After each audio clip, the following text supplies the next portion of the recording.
Aqui tá bom? Olá, boa noite. Meu nome é Pedro Bottalo, eu sou apresentador do programa O Torto e o Direito, e hoje nós vamos dar continuidade ao programa da semana passada, ao qual nós tivemos a doutora Simone e ao doutor Júlio, que estivemos com ele a semana passada, com o doutor Júlio e com a doutora Simone, e éramos para estar com o doutor Helder, só que ele estava com um problema de saúde, que ele vai explicar agora. Então, bem-vindo, doutor Helder. Eu vou passar para vocês conversarem com o público.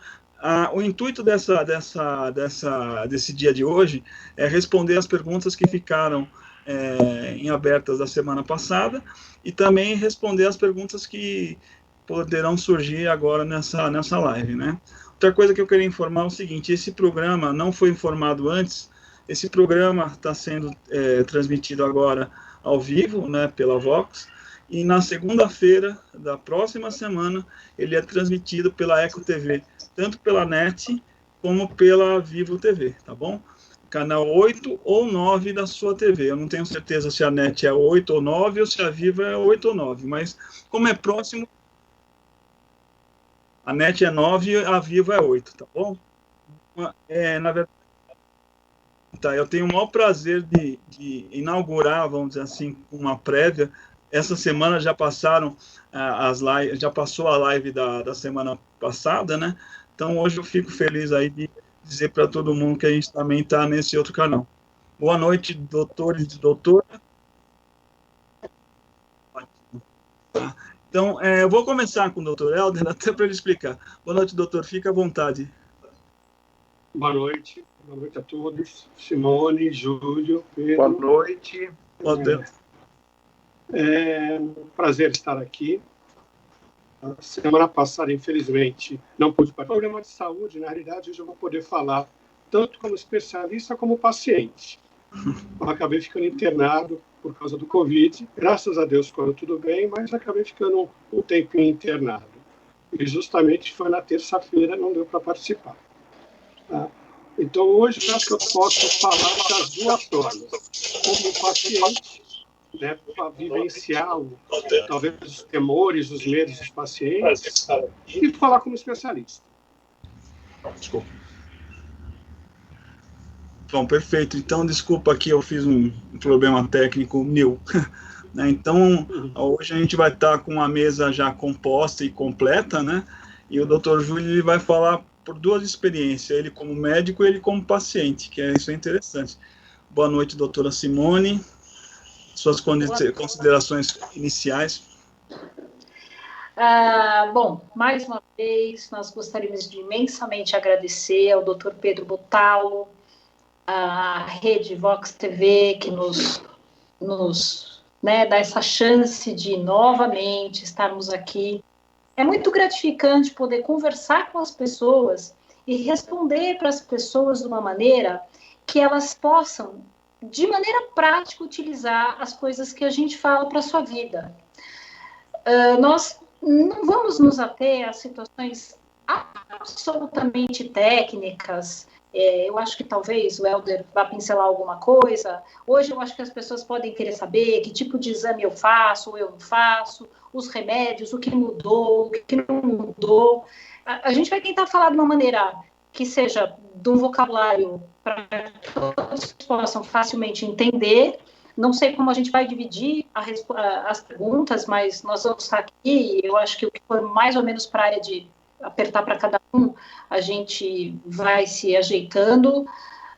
Novamente, muito, muito obrigada ao nosso querido Pedro Bottalo e parabéns pela iniciativa. Eu acho que isso é o tipo de coisa, sim, que leva as pessoas para frente, que dá informação segura, informação clara, de fonte médica, no momento onde todo mundo parece que nós estamos vivendo um verdadeiro cabo de guerra.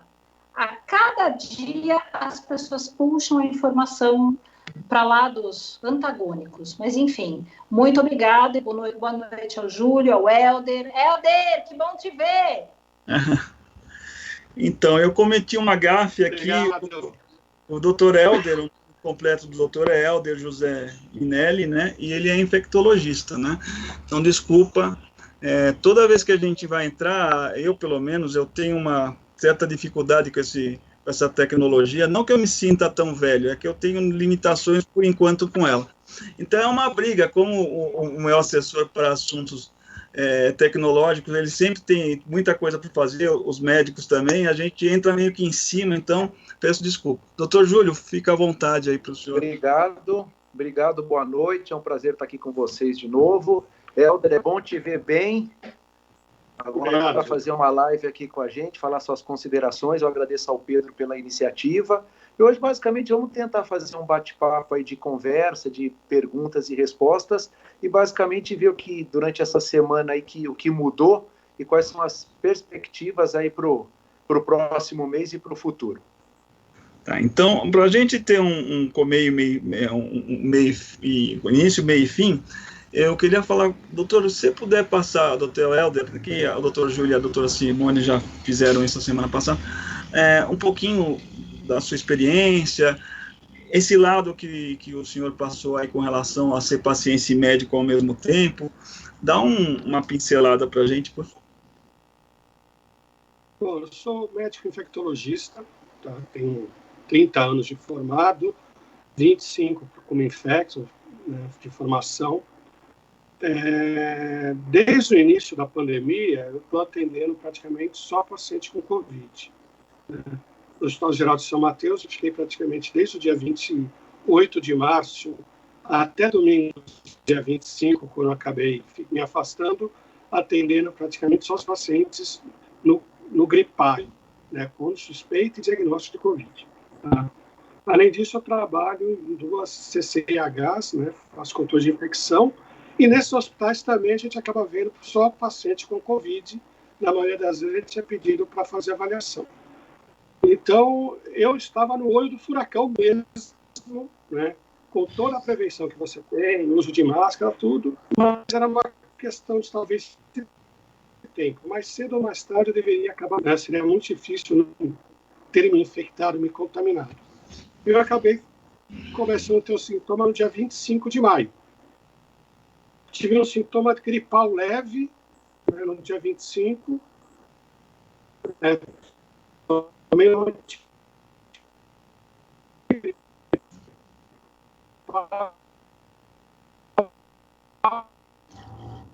Nós estamos com um probleminha técnico aqui, doutor, está picotando. Na segunda-feira à noite, novamente tive o mesmo quadro gripal. Melhorou? Agora melhorou. Por favor, repete que ficou travado, hein? Tá, ok. Então, no domingo eu acabei tendo um quadro gripal no dia 25.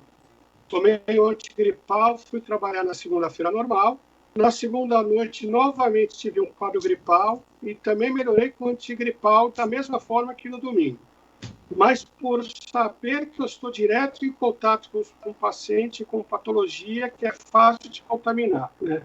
Receio até em casa, né, de eu trazer para minha filha. E também não levar para o hospital, acabei procurando o serviço médico na terça-feira, onde foi feito uma tomografia que deu uma alteração pequena, mas já deu alteração na minha tomografia, apesar de ser pouco importante, e foi colhido o exame. E acharam por bem, né, manter-me internado. Eu estava com uma oxigenação até que boa, 94, 95, uma só hipertenso leve, e como o colega foi extremamente educado no dia, ele achou prudente me internar tanto pela hipertensão como por probleminha de idade, né? Não me chamou de idoso, mas uma idade um pouco avançada. Então, acabei ficando internado. A primeira semana é aquela coisa, né? Por isso que eu estou falando com o paciente mesmo. Eu internei na terça-feira e praticamente terça, quarta e quinta não senti nada. Estava sendo medicado, minha saturação estava boa e com uma perspectiva de alta talvez para o domingo ou na segunda. No quinto dia, mais ou menos, quinta-feira, eu comecei a ter febre. Tive febre de quinta a domingo. Aí foi entrado com outra medicação, que no hospital que eu estava, o protocolo deles, uso de corticoide a partir do 7º dia. Foi iniciado o corticoide. A minha febre cessou, não sei se foi o corticoide por ter entrado também com outro antibiótico, e eu fiquei estável, só que apesar de eu não ter falta de o meu exame mostrava que a oxigênio estava baixo. O normal entrou de 96 para cima, fiquei com 92, 91, usei um pouco de oxigênio e acabei terminando o tratamento no domingo. Né? Eu sou daqueles pacientes que evoluíram bem. Né? Faço parte dos 15% que vão ser internados e acabou evoluindo bem. Sem necessidade de ir para uma UTI, sem uma necessidade de ter que ter uma via respiratória mais importante para esse. Né? O grande problema que a gente fala, se preocupa com 5%. Hoje, graças a Deus, tem condições de absorver todo esse. Né? E por absorver esses pacientes, dá uma chance maior de sobrevida. Não foi o caso que aconteceu na Itália, na Espanha, no início da pandemia deles, que eles tinham que escolher quem iria para o respirador ou não. Né? Aqui no Brasil, pelo menos mesmo no Norte e Nordeste, não chegamos a essa situação ainda, graças a Deus. Né? E é aquela coisa, como paciente médico, né? Como que você fica? Eu acho que, por essa semana, há muito tempo, a gente trabalha junto, eu sempre falei que eu nunca tive medo de me contaminar, eu sabia que ia poder acontecer isso. E a minha cabeça, nesse ponto, sempre foi muito boa. Mesmo na fase que eu comecei a saturar, eu não cheguei a me desesperar. A gente ficava tendo que botar fé na ciência e um ser superior para a gente saber que as coisas vão correr bem. Tá? Então, perguntar para mim, você ficou preocupado? É óbvio que a gente fica preocupado. Mas no pensamento, acho que desde o primeiro dia até a alta sempre foi muito positivo. Eu ia sair dessa e ia ficar muito bem. Bom, como médico, é desesperador. Você começa, o colega vem, conversa com você, fala o que ele vai fazer, você quer ter aquela vontade de falar, mas não dá para fazer assim, daquele. Mas não, eu me comportei muito bem. Se perguntar para os colegas que me atenderam, eu me comportei como paciente. Apesar de muitas vezes eu até querer dar algum palpite, mas eu fiquei quietinho. Bom, que bom. Ainda bem que deu tudo certo. E até esse tempo que você ficou de quarentena foi 14 dias, é isso, doutor? Mais ou menos? Eu acabei fazendo minha quarentena. Eu acabei cumprindo minha quarentena dentro do hospital. A gente normalmente fala que o paciente tem que ficar 14 dias isolado a partir do início dos sintomas. Eu comecei com o sintoma no domingo e tive alta no outro domingo, 15 dias depois. Mesmo assim, em casa, ainda estou usando máscara, tenho um certo cuidado, né? Cuidar onde a gente vai tocar, mas assim, os 15 dias de quarentena eu acabei já cumprindo, ele foi liberado teoricamente dessa parte. Ainda vou ficar uns dias em casa, porque a colega deu atestado, até pelo mal-estar geral que você fica, ainda se for um pouco cansado, né? 14 dias no hospital, apesar de não é férias, né? A gente pode falar, ficou 14 dias sem fazer nada, não é férias, né? Então acho que eu estou precisando pelo menos uns 3, 4 dias para descansar do hospital agora. Né? O lado da cama é muito complicado, né? Quando você está em pé do lado da cama do paciente é uma situação, quando você está deitado é outra. Então, agora a gente tem que superar isso. Perfeito. Que bom que passou por essa aí, né? Vai virar história para os netos, se Deus quiser. Sim, se Deus quiser. Bom, então, gente, vamos começar. H1N1 eu já tive, agora tive Covid.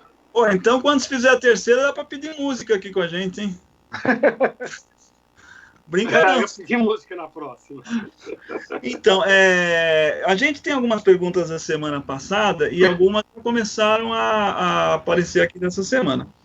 Uma que todo mundo vai fazer, então eu já vou começar logo estragando o negócio, né, que todo mundo já me fez até depois da live, é a opinião de vocês com relação o remédio hidroxicloroquina e a cloroquina. Eu sou péssimo falar mesmo. O que vocês acham? Que na verdade teve uma reviravolta, foi mandado um trabalho científico, depois descobriram que esses métodos que eles usavam eram meio complicado, não tinha tanta eficiência. Bom, ficou uma confusão, então não queria saber a opinião dos doutores.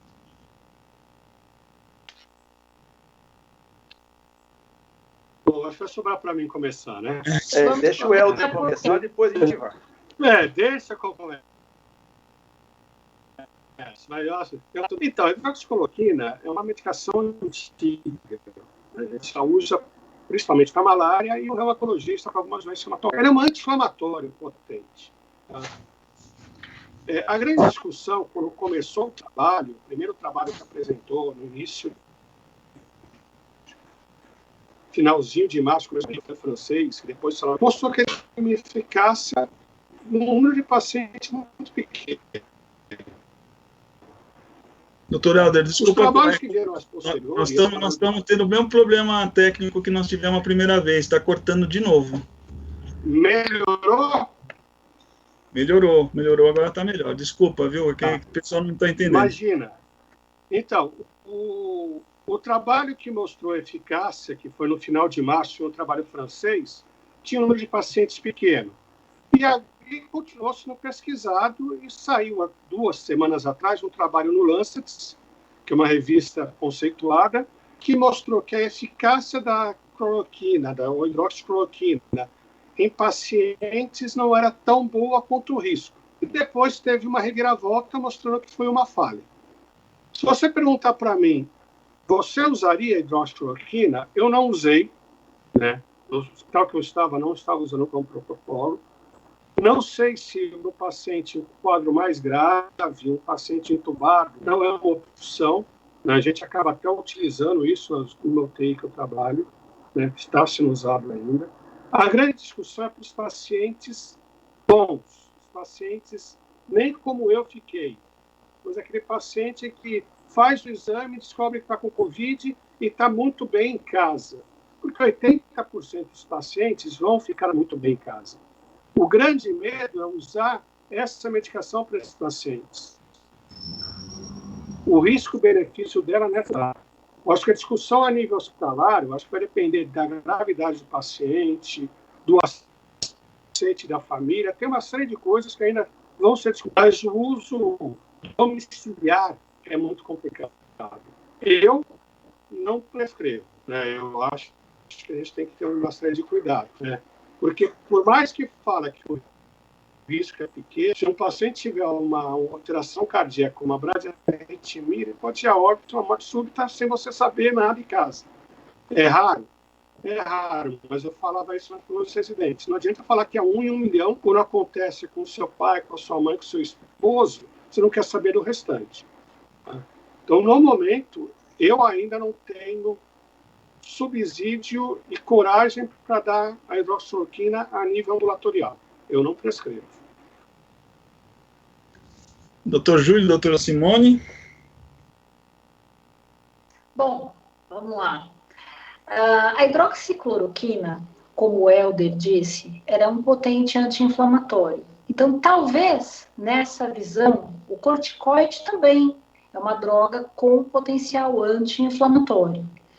A grande discussão, como esse vírus infecta as células do nosso organismo e o que causa, esse é a cereja do bolo, esse é o grande pulo do gato, é o que todo mundo quer saber e ainda não houve tempo hábil para que estudos nos mostrem com certeza e segurança o que fazer. Então, eu vou fazer aqui uma outra sacanagem com o Dr. Helder, no bom sentido. A queridinha da vez agora é a ivermectina. Então, é um remédio que nos primórdios ele foi desenhado para uso da sarna. E é uma outra medicação que tem tomado vulto nesse momento. Por quê? A hidroxicloroquina, ela tem um potencial de fazer uma arritmia cardíaca, fazer com que seu coração bata de uma maneira diferente. Mas, no que eu acompanhei de relatos de pacientes mais idosos, num determinado serviço que utilizou de rotina a hidroxicloroquina, o que eles faziam? Um eletrocardiograma do paciente e, se nada fosse detectado, prescreviam e continuavam em acompanhamento. Já a ivermectina, Nós temos alguns colegas, eu tenho uma colega anestesista que tem estudado, ela tem estudado a ivermectina, ela ainda brincou comigo, prescreveu, e falou, não, você está tomando a sua família toda, porque é uma outra droga que parece agir nos receptores celulares, pedindo a ligação do coronavírus. Parece. Esse crédito da ivermectina, então, agora a gente vai dar para a doutora Jussara, colega anestesista, que também se contaminou com Covid e fez uso. E você, Júlio, como é que você faria? Eu já tenho outra visão, porque, na verdade, eu já tenho muito paciente que usa a cloroquina. Porque, na verdade, a cloroquina, basicamente a hidroxicloroquina, é utilizada para pacientes com malária, isso há muitos anos já tem sido usado para pacientes com malária, e o reumatologista utiliza muito para artrite reumatoide. Então, eu já tenho muito paciente que faz o uso dessa cloroquina, hidroxicloroquina, a longo prazo, porque muitos pacientes já tomam numa dose menor para se manter esse quadro de artrite, principalmente no quadro agudo da artrite, e eu tenho visto o seguinte, esses pacientes que fazem o uso dessa cloroquina, que basicamente é o Reuquinol, 400 miligramas, basicamente, assim, todos os pacientes, eu tenho já 27 anos de formado, e eu não vi nenhum paciente falar que teve parar o Reuquinol devido a problema cardíaco. Claro que isso que o Helder falou é importantíssimo. O paciente que tem alteração cardíaca, insuficiência cardíaca, que tem problema cardíaco, você entrar com esse medicamento é extremamente complicado. Eventualmente, o paciente que não tem história cardíaca ou alguma alteração cardíaca, você tomar esse medicamento, na minha experiência que eu tenho visto a muito longo prazo, paciente que toma Reuquinol, que é a cloroquina, a muito longo prazo, nunca tiveram um problema em relação a falar, olha, eu tive que parar porque eventualmente está dando algum problema cardíaco. Isso eu não tive a nível de consultório. Claro que pacientes que têm esse distúrbio cardíaco, eu também teria medo de entrar. Agora, eu acho que é o seguinte, na verdade, muitos pacientes meus que eventualmente também tiveram Covid, fizeram o teste logo na fase inicial e vários médicos entraram com a hidroxicloroquina, eles se sentiram muito melhores. Como tem pacientes que tomaram e não tiveram nenhuma evolução para melhor ou para pior. Então, isso fica uma balança que, eventualmente, a gente não sabe até quando isso é verdade ou não. Ela faz efeito, ela não faz efeito? Ao meu ver, eu acho que existe a fase inicial para se dar, que normalmente se dá no primeiro ou no segundo dia do início dos sintomas. Numa fase mais tardia, não sei se eu entraria, porque aí sim teria o corticoide para se entrar, teria outros medicamentos, tem essa ivermectina que está entrando. Eu acho que numa fase inicial, se fosse comigo, eventualmente, se eu tivesse a patologia, eu iria tomar.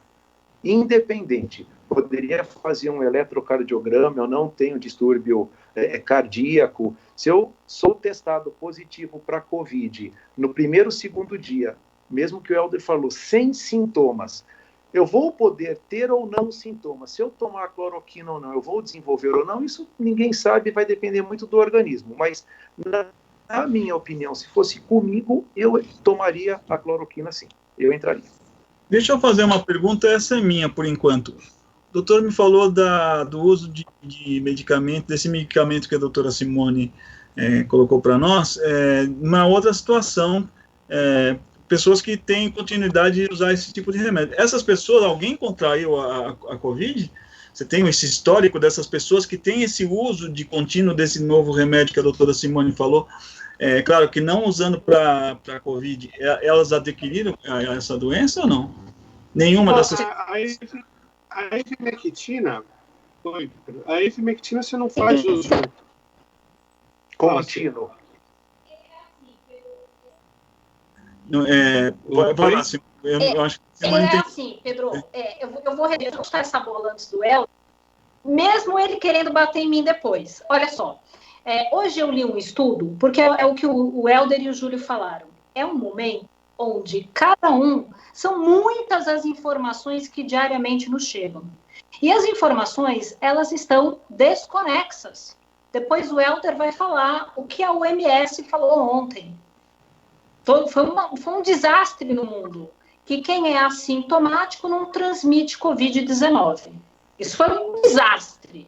Mas, enfim, a ivermectina é um estudo. Nesse momento está acontecendo uma outra live de um grupo médico. Eles trabalham com segmentos diferentes, medicina ortomolecular, e esse segmento, eu li um trabalho da doutora, hoje é uma doutora com mais de 30 anos de formação, e ela diz que num grupo de 500 médicos, eles profilaticamente tomaram, e nenhum desses 500 testou positivo para Covid ainda. Eles tomaram, tomaram qual remédio, doutor? A ivermectina. Ah, tá. É que é tanto remédio, a gente que é leigo aí já não consegue saber mais o que é mais. É que a ivermectina... Veja bem. É que a ivermectina não se toma contínuo, mesmo que o paciente vai ser tratado ou para sarna, ou para tratamento gástrico de parasitose, ele é dose única. Ah, tá. Ele não é preventivo, então, tá entendido. Não, ele não só é preventivo. Só combate a doença quando ela existe, tá certo. Exatamente. Então, exatamente. Diferente da hidróxido. Pode falar. Fala, que nós não tem, esse estudo ainda ele não está desenvolvido todo clinicamente. Então é isso que a gente vem apresentar para as pessoas. Hoje, muito se fala, mas nós temos dificuldade em dizer qual é a base da comprovação científica. Diferente do que o Lancet fez de uma maneira, eu não sei se eu poderia chamar de irresponsável ou um pouquinho negligente, no mínimo negligente, e depois ele precisou voltar atrás e dizer, a gente não tinha feito todos os testes e não tínhamos as bases científicas. Então, hoje, se você disser para mim, você prescreveria a ivermectina? Eu te digo assim, eu tenho numa gavetinha aqui em casa, tem um kit. Desculpa, Helder, Júlio. Então, são algumas coisas a gente não sabe. Né? Aliás, algumas coisas eu estou sendo modesto. A gente não sabe nada sobre essa doença. A gente está O que nós estamos falando hoje, amanhã pode ser mentira, e daqui 2 semanas vai ser a maior verdade absoluta. Infelizmente, essa é a realidade. Perguntar para mim se eu prescrevo a hidroxicloroquina, no hospital que nós trabalhamos, eu e a Simone, a gente está como padrão entrar tanto com a cloroquina, a hidroxicloroquina, como o corticoide do paciente assim que interna. Normalmente o paciente interna no 2º, 3º dia de sintomas no hospital público. E eu já estava começando com a cloroquina, com a hidroxicloroquina, né?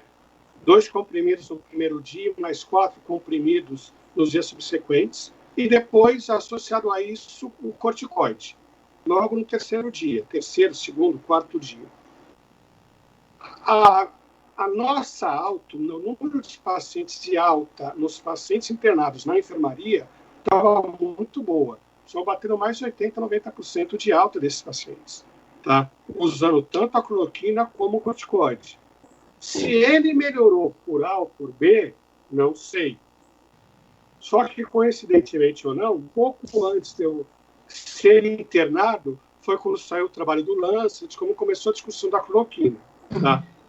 No serviço que eu estava internado, serviço particular, eles não usam cloroquina e usam, a partir do 7º dia, só o corticoide. Isso é coisa de serviço. Por isso que eu falei que eu ficava coçando. Quando falava para mim que eu ia começar só corticoide no 7º dia, eu já estaria tomando se eu tivesse serviço público. Então, são situações diferentes. Em relação à ivermectina, realmente não se tem nada ainda muito concreto, tá? Existem alguns trabalhos mostrando que ele dificulta a aderência do vírus no pulmão, né, nos alvéolos, nas células pulmonares, mas nada muito concreto. Assim como tem também a anita, né, que é um outro antivermífugo, que é a nitosaxanidina. Nossa, eu nunca consigo falar esse nome, que é o nitosaxanida. Nitosaxanida. Você vê a dificuldade que nós temos, né? Mas assim, imagine a gente que nem tem contato com esses nomes aí. Não, mas tem umas que a gente trava a língua. Assim como no início se discutia muito os antirretrovirais, os HIVs, também como protetor, porque também não tem uma quantidade grande de pacientes HIV com doença. Apesar que hoje, a maioria dos pacientes HIV são igual aos pacientes que tomam medicação, têm carga viral indetectável, são pacientes normais como nós. Mas se a gente for pegar na população em geral, tem que ter uma porcentagem maior de HIV internado, a gente não tem. Né? Também não vi nenhum trabalho, e aí tinha que ver com os reumatologistas, com os ortopedistas, dos pacientes que fazem uso crônico da hidroxicloroquina. Aí uma boa coisa para a gente começar a pensar, Júlio. Se eles, qual a quantidade desses pacientes realmente pegam Covid ou não? Já que você está tomando uma prevenção, esse sim toma um remédio crônico. Será que ele não tem uma prevenção? Teria que fazer um estudo mais prolongado, mas teria que investigar. Então, tudo isso são coisas que a gente ainda não tem resposta. Mesma coisa que perguntaram para mim na semana passada, que a Simone mandou, em relação à vacina. Né? Vacina já está sendo pesquisada, mas vai ser para quando? Vai ser para 2021, 2022, até você conseguir preparar e vacinar a população como um todo. E para ver se vai ter efetividade. Então, o que hoje está sendo tentado de medicação, eu acho que é válido. Né?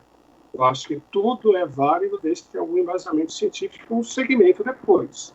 Né? Não dá para... A Simone falou que o pessoal tomou ivermectina, né, esse grupo. Eu tenho colegas que tomaram ivermectina, o Anita, e tomaram a hidroxicloroquina. Tudo ao mesmo tempo. Eles estão verdes, quando apaga a luz, eles ficam fluorescentes, assim, né? Eles ficam azul, verde, vão piscando em vermelho.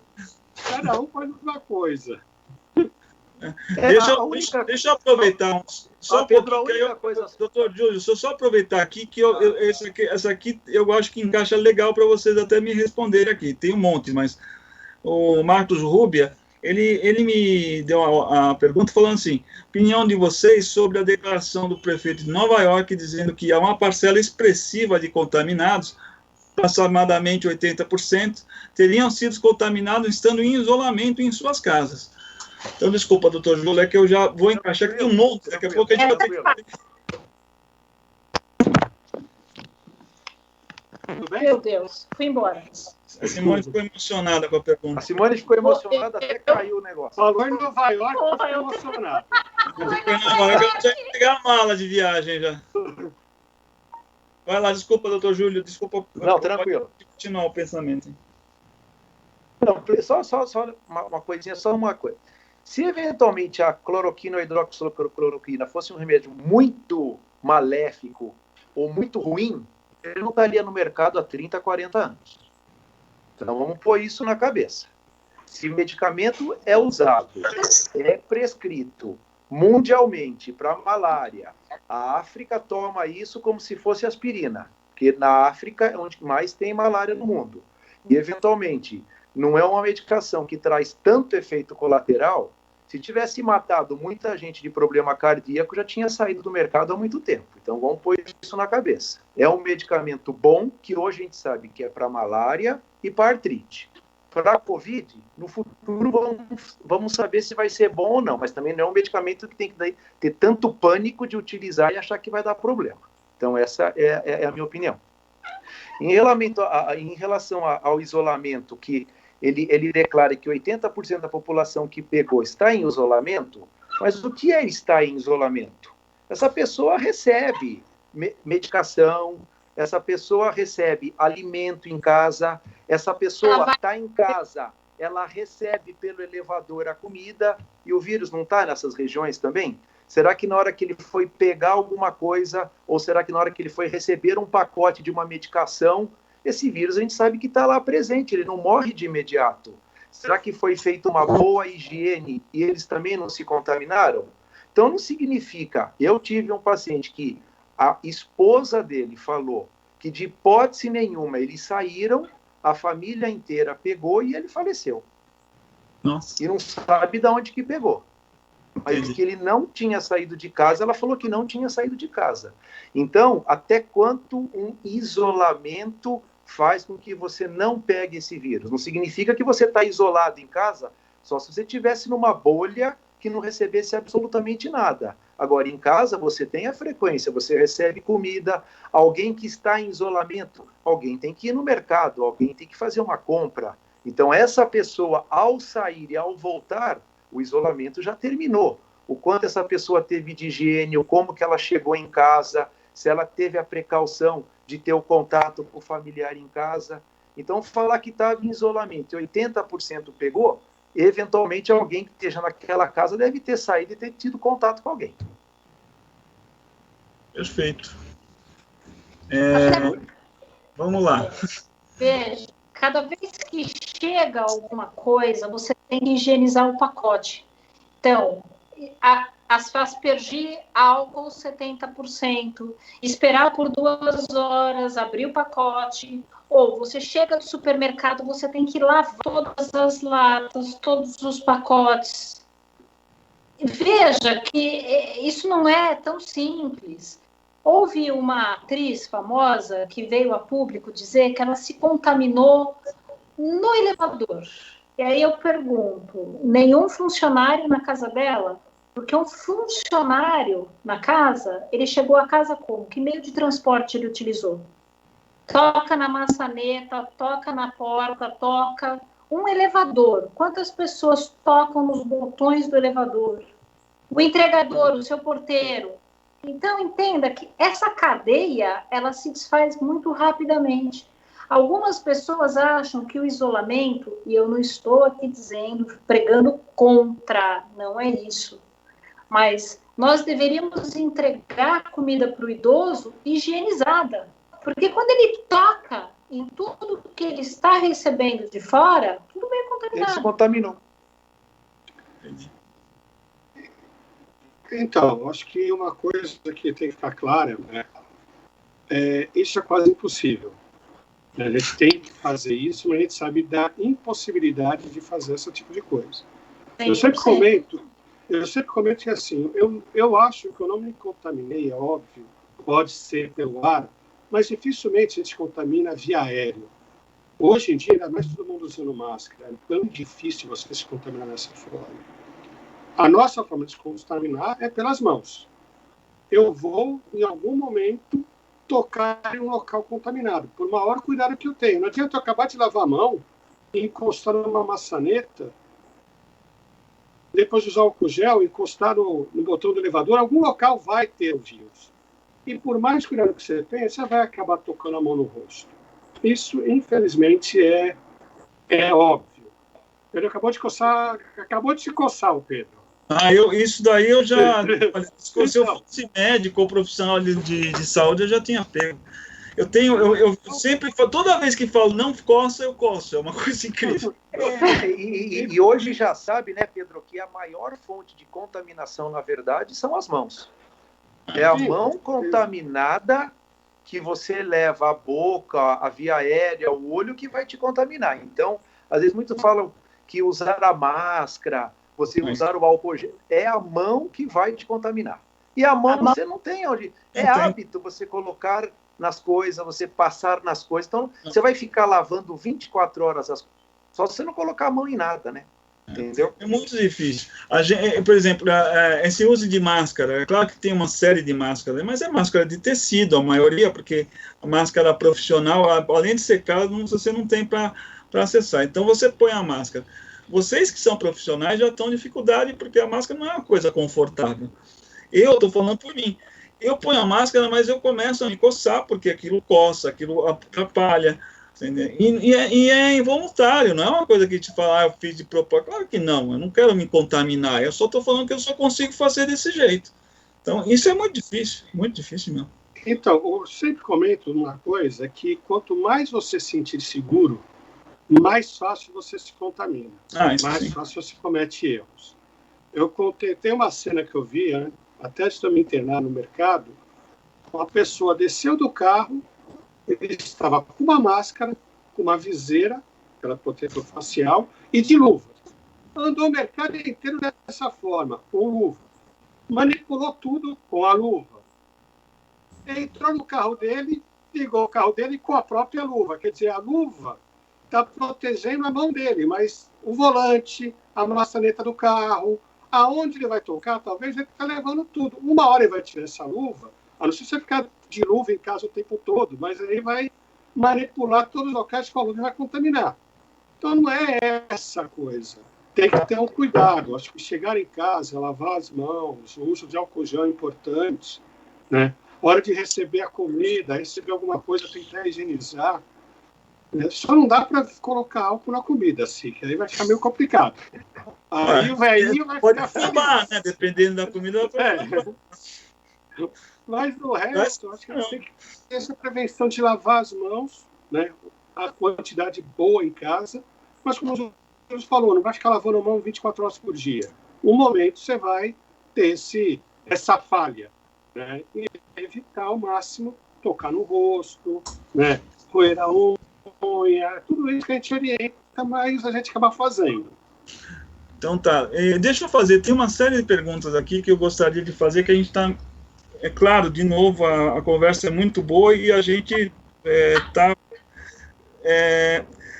Diz que o Marcos também quer saber como anda a testagem de Covid para os profissionais de saúde. Vocês têm esse tipo de situação no meio particular ou no público? Cada um faz o seu? Não existe uma testagem obrigatória? É assim, alguns hospitais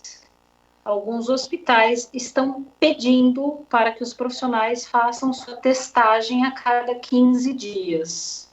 Existe um hospital da rede, inclusive na nossa região, ele faz a custo zero para o profissional, mas para trabalhar no hospital, o profissional tem que descer e ser testado. O famoso exame do cotonete, para tentar detectar se há vírus ativo na sua via aérea. O serviço público, lamentavelmente, não nos ofereceu possibilidade da testagem. Então, aqui, vamos lá, né? Eu não ia, mas se eu não falo, não sou eu. Nossos governantes, eles estão tão preocupados em fazer hospital de campanha, em superfaturar. Olha, tem respirador para chegar em setembro. Eu fico feliz que o respirador vai chegar em setembro, porque aí, quem sabe, para a próxima pandemia, a população vai sofrer menos. Quem sabe, numa próxima oportunidade, não é? As Vamos coisas aproveitar para a segunda, não é verdade? vão funcionar como deveriam estar funcionando. Então, parabéns, João Dória, Bruno Covas, vocês estão indo super bem. Mas, no atual momento, hoje, se nós somos testados, não existe.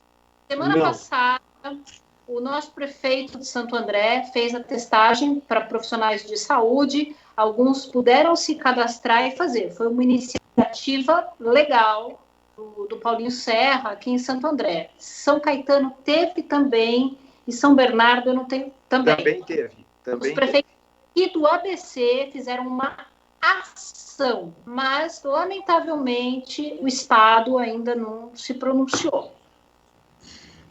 Na verdade, é aquele sentimento da Copa de 2014, né? Nada ficou pronto, um dia a Copa fica pronta, então a gente está sempre correndo atrás do ralo, né? Mas tudo bem, isso é independente de ser partido A, B ou C, a grande verdade é que o único que se ferra mesmo, e esse é unânime, é o povo, o resto não tem jeito. Vamos continuar, senão a gente vai ficar triste aqui mais. Vamos lá. A Denise, ela está falando para mim assim, que os ricos, eles tomam esses remédios que mesmo assim estão sendo testados, mas não tem uma elaboração, uma pesquisa correta, e os pobres têm que tomar paracetamol e vai para casa. Não. Infelizmente. Na realidade... Está fugir do negócio, mas está difícil. Aqui está todo mundo metralhando, não sei se... Não. Na realidade é o seguinte, eu trabalho no hospital de pobre. Teoricamente, o hospital que eu trabalho é o hospital público. E os pacientes, todos que chegam com sintoma, eles realizam a tomografia. Se a tomografia tiver alguma alteração, o paciente é internado e é iniciada a medicação. O que é preconizado, não para tanto rico como pobre, é que se ele tiver um quadro, uma tomografia normal, e estiver evoluindo bem, é ir para casa e tratar como sintomático. Já que 80% desses pacientes vão evoluir bem. Aí seria aquela opção. Mas eu quero tomar hidroxicloroquina, que é aquela discussão anterior. Aí vai depender do médico, que acha que vai ter que prescrever ou não. Não é porque é rico ou pobre. A medicação não é tão cara nesse nível. Acho que isso aí é um engano. Existem várias falhas. Desculpa, você. E existe na rede pública. Sim. Então, acho que isso daí, não, nesse caso, acho que não condiz. Aí deve ser uma expressão assim particular que ela deve ter passado, aí é complicado, porque não tem como... Tem outras coisas, o Marcos Rubia perguntou para a doutora Simone, não pela especialidade dela. Ele está perguntando, por causa dessa pandemia, se essas operações, essas cirurgias eletivas tiveram uma parada brusca, né, por causa dessa situação, né? O doutor Júlio também pode... Vamos lá. Marcos, infelizmente, num primeiro momento, nós entendemos e nós somos absolutamente solidários com as cirurgias eletivas. Elas foram canceladas para quê? Nós tínhamos muito medo de não ter insumos hospitalares e leitos hospitalares para acolher os pacientes COVID. Como nós vimos o que aconteceu na Espanha, na Itália, em Portugal, na Inglaterra, aquele desespero. Qual era o nosso medo? Cirurgias eletivas, num primeiro momento, março, abril, eu estou falando de março, abril, elas foram suspensas. A determinação da Agência Nacional de Saúde era cancela, mas para quê? Para que nós guardássemos leitos, para que guardássemos os insumos hospitalares para os pacientes COVID. No início de maio, nós gradativamente viemos retornando às nossas atividades. E eu digo para você que mudamos protocolos de atendimento dentro do centro cirúrgico. No momento da internação do paciente, eu citei para vocês, semana passada, como a ACD vem se portando para garantir aos pacientes que eles vão ser COVID-free. Então, eles, no momento, eles fazem uma triagem, eles checam se os pacientes têm sintomas de gripe, checam febre e contato com possíveis contaminantes. Existe um outro hospital aqui na região do ABC, de uma rede grande, que esse sim, ele pede para que os pacientes façam uma tomografia de tórax, para ver o padrão de tomografia de tórax, e, se for o caso, oferecem a sorologia.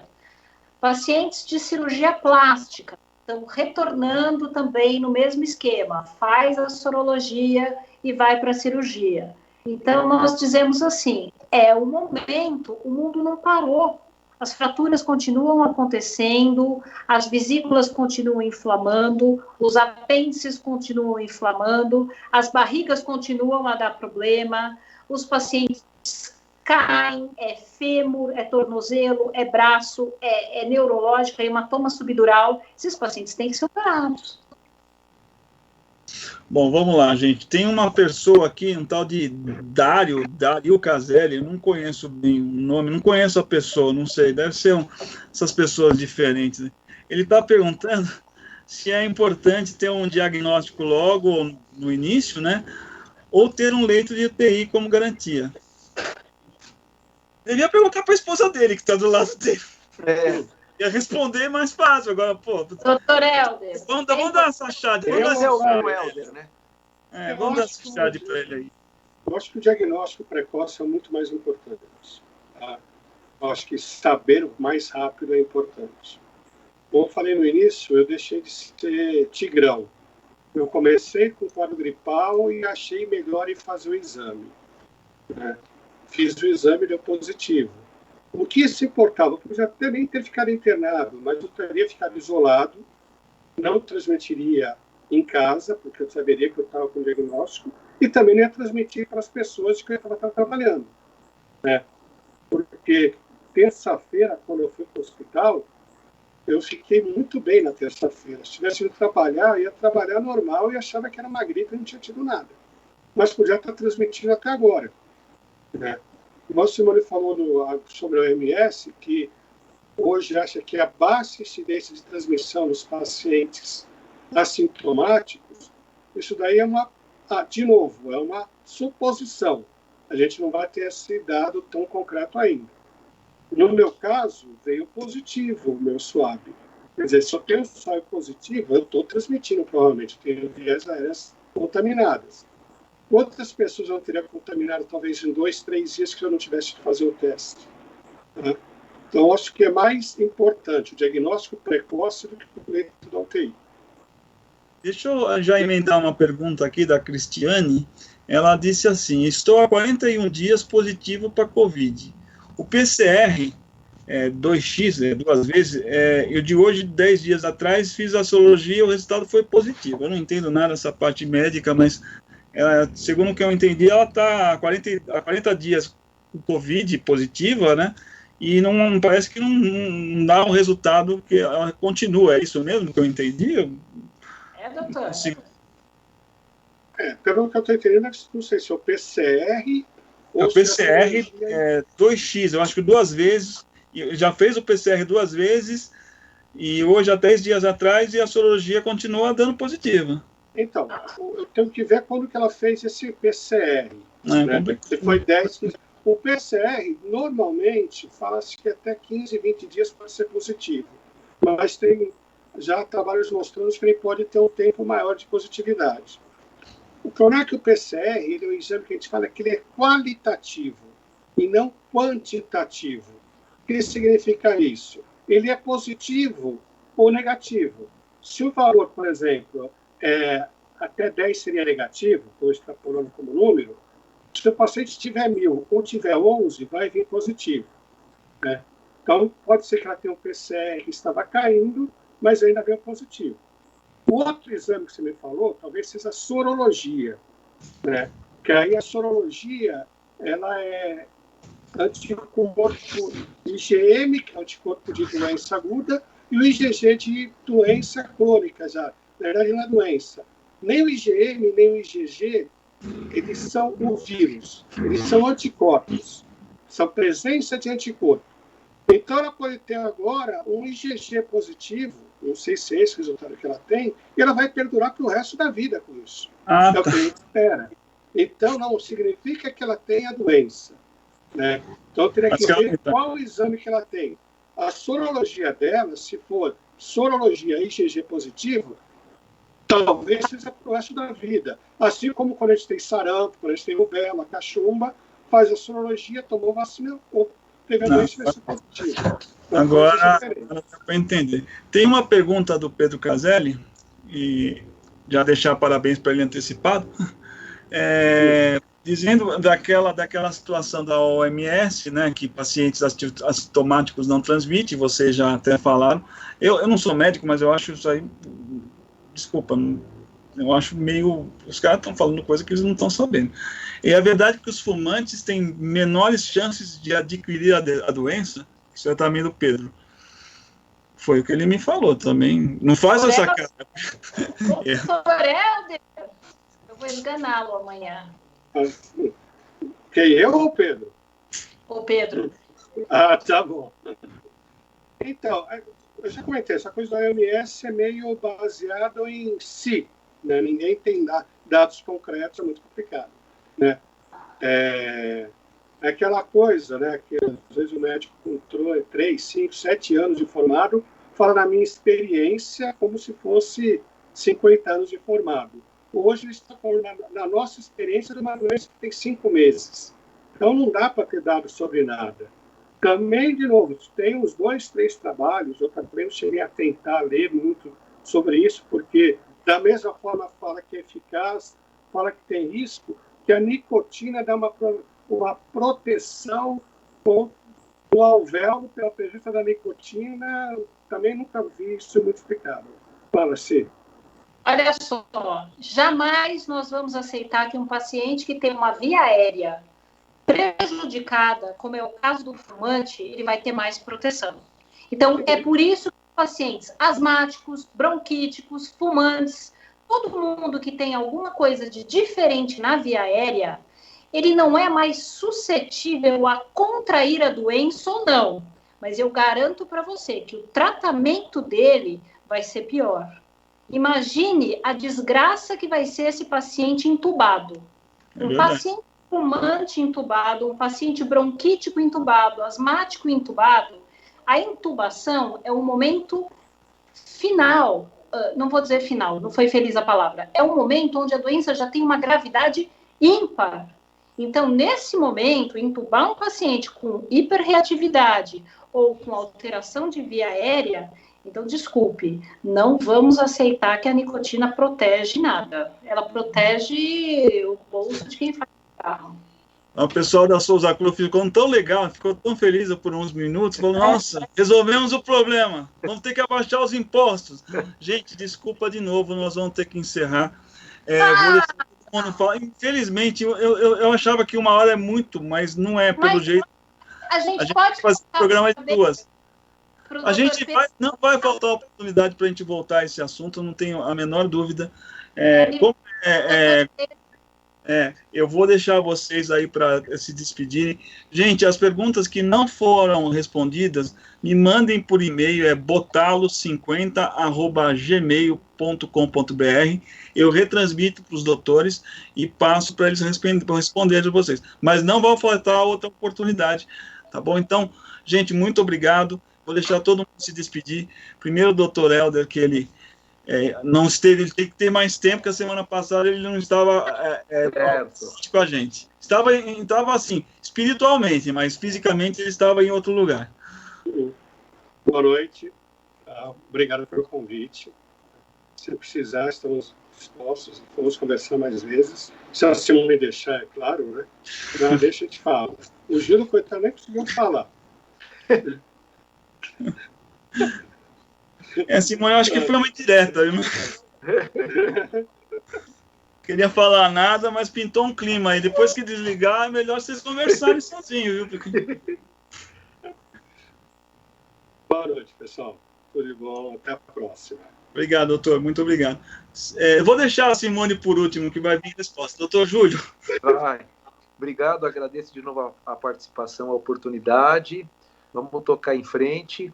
Basicamente, só cuidado agora, né? Só peço uma coisa, que eventualmente está tendo essa flexibilização. Flexibilizar não significa que a doença já terminou. Então, que o povo se cuide. Eventualmente, quem tem que voltar para o trabalho, quem tem que trabalhar, vamos voltar para o trabalho. Quem consegue ficar em isolamento, permaneceu em isolamento, mas flexibilizar não significa que a doença está indo embora. Então, por favor, vamos se cuidar. Cuidado com essa flexibilização, porque uma flexibilização mal feita pode ser retrocesso em toda a doença. E aí vai voltar exatamente ao que era logo no princípio. Então, eu espero que o povo tenha um pouquinho de consciência, flexibilize o que for possível, trabalhe quem for possível e o restante permanecer se cuidando. Boa noite para vocês. Obrigado, doutor. Doutora Simone. Bom, para o doutor Helder, são quase 23 anos trabalhando juntos. Eu quero dizer para o público que 2 coisas que eu adoro.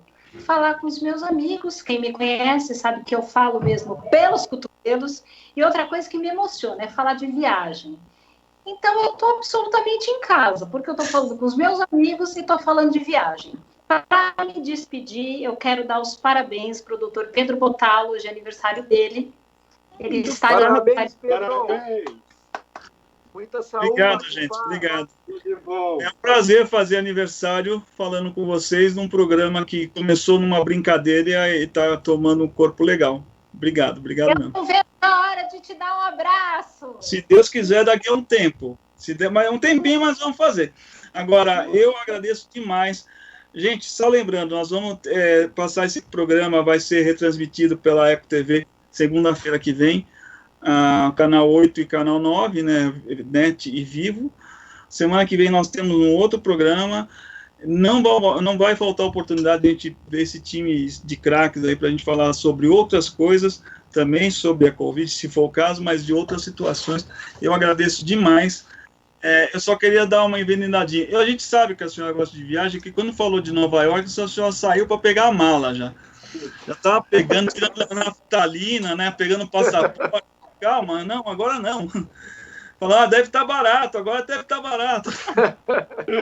Não, brincadeira, que a gente tem muita amizade há muito tempo com a Simone. Gente, muito obrigado, o programa foi ótimo.